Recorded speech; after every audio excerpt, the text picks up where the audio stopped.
नमस्ते. खरं तर परवाच्या घटनेने सगळा तालुका हळहळ व्यक्त करतोय. अत्यंत दुर्दैवी घटना आपल्या तालुक्यात या ठिकाणी घडली. शिवजन्मभूमीला काळिमा फासणारी घटना खरं तर पिंपोंडे गावात या ठिकाणी घडली. मी परवापासून परवा पण पोलीस स्टेशनला होतो, काल पण आपण उपस्थित होतो. कुटुंबाला आधार देण्याचा प्रयत्न केला आणि प्रत्येकजण या ठिकाणी हळहळ व्यक्त करतोय. म्हणजे काय बोलावं, अशा विकृतीला काय बोलावं? असे समाजामध्ये अनेक नराधम लपलेत. खरं तर ते वेळेस ठेचून काढले पाहिजे. आणि माझ्या निमित्तानं पालकांना पण विनंती राहील, मी काल पण ती विनंती केली आहे. विशेषतः आपल्या मुलींची त्या ठिकाणी काळजी घ्या, लहान लेकरांची काळजी घ्या. कारण आता कुणावर विश्वास ठेवावा? ही घटना पाहिल्यानंतर जो व्यक्ती रोज इथे येऊन त्यांच्या ताटात जेवायचा, इथे कायम त्याचे वास्तव्य असायचं, अशा व्यक्तीने जर असं कृत्य केलं असेल तर असे नराधम आपण खरं तर ओळखले पाहिजे, त्यांना वेळेस ठेचलं पाहिजे, नाही तर अजून एखादा बळी जायचा. म्हणून माझी या निमित्तानं खरं तर ज्या आमच्या विशेषतः शाळेत जाणाऱ्या मुली आहेत, शाळेत जाणाऱ्या विद्यार्थिनी आहेत, असं जरी तुम्हाला कुठं काय वाटलं तर बाळांनो, असं कुठं काय तुम्ही खचून जाऊ नका, घाबरून जाऊ नका. आपल्या पालकांना त्या ठिकाणी वेळेस त्या ठिकाणी सावध करा, घरच्यांना सांगा, शिक्षकांना सांगा. पण असं खरं तर असं अनेक घटना होतात ते, परंतु कोपर्डे आणि नसरापूरसारखी घटना आपल्या तालुक्यात घडली.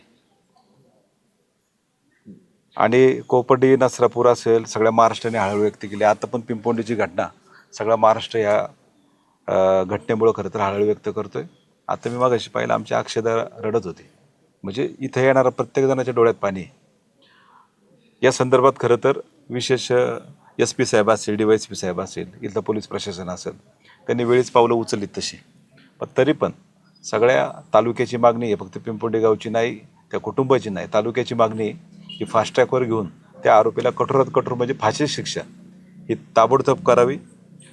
दिशेला जर कुठेतरी न्याय मिळायचा असेल तर मला असं वाटतं तीच खरी श्रद्धांजली ठरेल. आज ती बिचारे लेकरू एवढं, त्यांनी काल मला योगेश सांगितलं, आमच्या कुटुंबातली परी गेली. म्हणजे बापाचं दुःख काय असतं मी ते काल जवळून पाहिलं. ह्या सगळ्या गोष्टी खरं तर न बोलण्यासारख्या आहे, भावनानी शब्द आहेत. पण जसं मगाशी शामरावनी सांगितलं की तालुक्याचे आमदार शरददादा असतील किंवा इतर जण असतील, हा फक्त कुठल्या व्यक्तीचा पण नाही, गावचा पण नाही, हा तालुक्याचा मोर्चा आहे. सगळ्यांनी ह्या मोर्चात सामील व्हावं, कारण हा फार दुःखाचा आणि मोठा प्रसंग आहे. माझ्या निमित्तानं सगळ्यांना आपले वकील असोसिएशन असेल, डॉक्टर असोसिएशन असेल, मेडिकल असोसिएशन असेल, सगळेच व्यापारी असोसिएशन असेल आणि तालुक्यातल्या सगळ्या संघटना, तालुक्यातले सगळे राजकीय पक्ष, सगळे नेते पुढारी, अशा वेळेस ह्या कुटुंबाच्या मागं आपण उभं राहिलं पाहिजे. संध्याकाळी जो मूक मोर्चा आयोजित केला पिंपोंडे गावचा, हा फक्त पिंपोंडे गावचा मोर्चा नाही, हा तालुक्याचा मोर्चा आहे. त्याच्यामुळं आपण सगळ्यांनी ह्या मोर्चात सामील व्हावं, आपल्या भावना त्या ठिकाणी व्यक्त कराव्यात.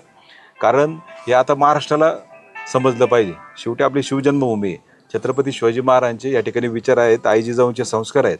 आणि अशा पद्धतीने आपल्याकडे जर हे अशा विकृती जर आपल्याकडं होत असेल, अशा पद्धतीने घटना होत असेल, तर आपण सगळ्या तालुक्याने एकत्र आलं पाहिजे, जेणेकरून इतर जे नराधम असतात, इतर जे हे गुन्हेगार असतात, त्यांना कळलं पाहिजे की आता तालुका एकत्र येतो अशी जर घटना कुठं घडली तर. आणि या माध्यमातून खरं तर पोलीस प्रशासन, विशेषतः खरं तर गृहमंत्री साहेब देवेंद्रजी फडणवीस साहेब असतील, त्यांना पण मी शिवजन्मभूमीच्या वतीने, छत्रपती शिवाजी महाराजांच्या जन्मभूमीच्या वतीने कळकळीची विनंती करतो, साहेब तुम्ही विशेष ह्या गोष्टीत खरं तर लक्ष घालून आमच्या लेकराला त्या ठिकाणी न्याय द्यावा, आमच्या बाळाला न्याय द्यावा.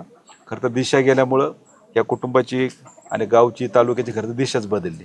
काय बोलणार याच्या पलीकडे, काय आम्ही बोलू शकत नाही. भावना निशब्द आहेत. पत्रकार बांधवांनी खरं तर तालुक्यातील ह्या सगळ्या भावना तुम्ही रोज पोहोचवताय. ही सगळ्या तुमच्या बातम्यांमुळं प्रशासन जागं होते, सगळ्या गोष्टी होतातच आहे. तुमच्या पण त्या ठिकाणी पत्रकार बांधवांना पण मी सगळ्यांना विनंती करतो, आपण सगळ्यांनी संध्याकाळच्या मोर्चाला, या तालुक्याच्या मोर्चात सगळ्यांनी सामील व्हावं, ही आमची सगळ्यांची विनंती. धन्यवाद.